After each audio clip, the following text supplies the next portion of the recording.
Magandang umaga mga ka-happy hour. Narito ang mga balita para sa MBC TV Network News Update, 11 AM edition. DOTR may pa 12 days of Christmas, libreng sakay hanggang Pasko sa iba't ibang grupo.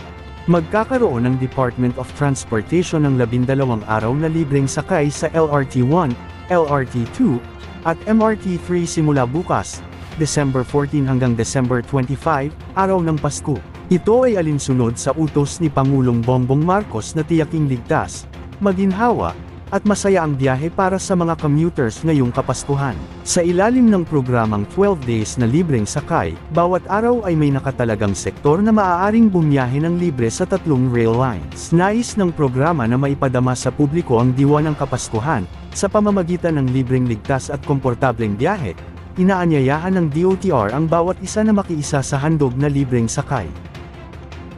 Samantala, LTFRB binabaan ang surge fees sa mga TNVS ngayong holiday season. Binabaan ng Land Transportation Franchising and Regulatory Board ang surge pricing sa mga ride-hailing service o transport network vehicle service. Sa bagong memorandum ng LTFRB, na ang mga surge price ay isisingil na sa mga transport network company, ito ay hindi dapat mas mataas ng kabuuan na travel distance charge at travel time charge. Magiging epektibo ang nasabing surge pricing mula December 17 hanggang January 4, 2026. Pagkatapos ng January 4, ay magbabalik ang surge pricing sa original rate. At yan ang mga balita para sa MBC TV Network News Update, 11 AM edition. Abangan ang mga susunod na balitaan mamaya, para sa 2 PM edition.